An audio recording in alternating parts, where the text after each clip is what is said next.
Hello দর্শক বন্ধুরা, যাদের এসআইআর ভোটার লিস্টের নাম ডিলিট হয়ে গেছিলো তারা কিন্তু প্রত্যেকেই ট্রাইব্যুনালে অ্যাপিল করেছেন ভোটার লিস্টে নাম তোলার জন্য। এখন কিন্তু ট্রাইব্যুনাল থেকে হিয়ারিংয়ের নোটিশ পাঠানো হচ্ছে। এখন প্রশ্ন হলো, প্রত্যেকের কি হিয়ারিংয়ের নোটিশ আসবে? দেখুন, যাদের পুরো এনুমারেশন ফর্মের লিঙ্ক ঠিকঠাক আছে এবং পুরো ডকুমেন্টস ঠিকঠাক আছে তাদের কিন্তু হিয়ারিংয়ের নোটিশ নাও আসতে পারে। এখন প্রশ্ন, তাহলে হিয়ারিংয়ের নোটিশ আসবে কার? যাদের কিন্তু ডকুমেন্টস অসঙ্গতি আছে, লিঙ্কে যার নামে লিঙ্ক করে আপনি এনুমারেশন ফর্ম জমা দিয়েছিলেন তার সঙ্গে আপনার বয়সের ডিফারেন্স অনেক, বানান ভুল, ঠিক আছে, এরকম যাদের অসঙ্গতি আছে তাদের ক্ষেত্রে কিন্তু ট্রাইব্যুনালের হিয়ারিংয়ের নোটিশ আসবে। এখন প্রশ্ন হলো, এই ট্রাইব্যুনালের হিয়ারিংয়ের নোটিশ কিন্তু অফলাইন বা অনলাইন দুটো পদ্ধতিতেই আসতে পারে, ঠিক আছে। যদি অফলাইনে আসে সেক্ষেত্রে আপনার বিওলো কিন্তু আপনার বাড়িতে কিন্তু হিয়ারিংয়ের নোটিশ দিয়ে যাবে। আর যদি অফলাইনে আসে সেক্ষেত্রে কিন্তু মেসেজে, অর্থাৎ যদি অনলাইনে আসে সেক্ষেত্রে কিন্তু মেসেজের মাধ্যমে আপনার কাছে কিন্তু মেসেজ এসে যাবে কোথায় কবে আপনার কিন্তু হিয়ারিংয়ে যেতে হবে, ঠিক আছে। যখন হিয়ারিংয়ের নোটিশ যদি অফলাইনে আসে এবং বিওলো আপনার কাছে দিয়ে দেয়, তাদের কাছে কিন্তু ভালোভাবে শুনে নেবেন কবে, কোথায়, কীভাবে এবং কী কী ডকুমেন্টস কিন্তু নিয়ে যেতে হবে। অবশ্য কিন্তু এই হিয়ারিংয়ের নোটিশে কিন্তু সমস্ত তথ্য লেখা থাকবে।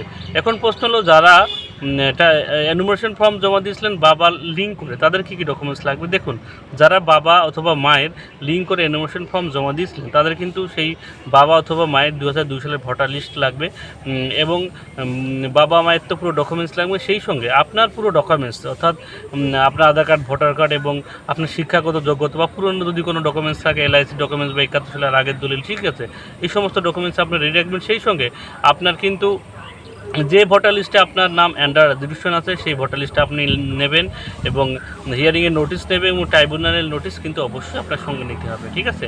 এবং অনেকেই কিন্তু ঠাকুমা অথবা দাদুর নাম লিঙ্ক করে কিন্তু এসআইআর এনুমারেশন ফর্ম জমা দিয়েছিল, তাদের ক্ষেত্রে কী কী ডকুমেন্টস নিতে হবে? সেক্ষেত্রেও কিন্তু তাদের দাদু অথবা ঠাকুমার 2002 সালে ভোটার লিস্ট এবং তাদের আধার কার্ড, ভোটার কার্ড, সেই সঙ্গে আপনার বাবার ডকুমেন্টস, যেখানে আপনার দাদু অথবা ঠাকুমার নাম লেখা আছে সেই আপনার বাবার সেই সমস্ত ডকুমেন্টস নিতে হবে। সেই সঙ্গে আপনার পুরো ডকুমেন্টস আপনার নিতে হবে এবং আপনার ভোটার লিস্ট, এবং যেখানে আপনার ভোটার লিস্টের নাম ডিলিট হয়ে গেছে এবং আপনার কিন্তু ট্রাইব্যুনালের হিয়ারিংয়ের নোটিশ এবং এসআইআর হিয়ারিংয়ের নোটিশ কিন্তু আপনার নিতে হবে। অনেকেই কিন্তু, অনেক মহিলা আছেন যারা কিন্তু ঠাকুমা বা দাদুর নাম লিঙ্ক করে কিন্তু এসআইআর এনুমারেশন ফর্ম জমা দিয়েছিলেন, সেক্ষেত্রেও তাদের কিন্তু সেই একই সেম প্রসেস, দাদু অথবা ঠাকুমার প্রত্যেকে তাদের ডকুমেন্টস নিতে হবে। আপনার বাবা অথবা মায়ের যেখানে ঠাকুমার নাম লেখা আছে সেই ডকুমেন্টসগুলো আপনার নিতে হবে এবং আপনার যাবতীয় ডকুমেন্টস কিন্তু নিতে হবে।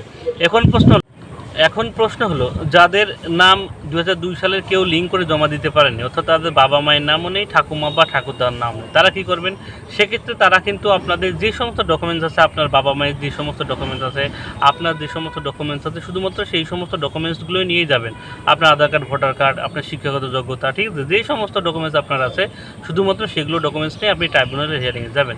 দেখুন, ট্রাইব্যুনালের হিয়ারিং নিয়ে কেউ ভয় পাবেন না, কারণ ট্রাইব্যুনালের হিয়ারিংয়ে যারা হিয়ারিংয়ে যাচ্ছে তাদের কিন্তু মোটামুটি ডকুমেন্টস ঠিকঠাক থাকলেই কিন্তু তাদের কিন্তু ভোটার লিস্টে নাম তুলে দেওয়া হচ্ছে। অতএব আপনি অবশ্যই অফলাইনে বা অনলাইনে যে পদ্ধতিই আপনাদের ট্রাইব্যুনালে হিয়ারিংয়ে আসুক না কেন, আপনি অবশ্যই হিয়ারিংয়ে উপস্থিত থাকবেন এবং আপনার যে সমস্ত ডকুমেন্টসগুলো আছে আপনি সেই সমস্ত ডকুমেন্টসগুলো দেখাবেন। আশা করি আপনার নাম এসআইআরের ফাইনাল যে ভোটার লিস্ট কিন্তু এখনও প্রকাশিত হয়নি, সেই ভোটার লিস্টে কিন্তু আপনার নাম উঠে যাবে, ঠিক আছে। এবং ভিডিওটি সবার সুবিধার্থে শেয়ার করবেন এবং যারা নতুন আছেন চ্যানেলে আমার ভিডিওটি প্রথম দেখছেন তারা অবশ্যই সাবস্ক্রাইব করে রাখবেন নতুন নতুন আপডেট সবার আগে পাওয়ার জন্য। সবাইকে ধন্যবাদ।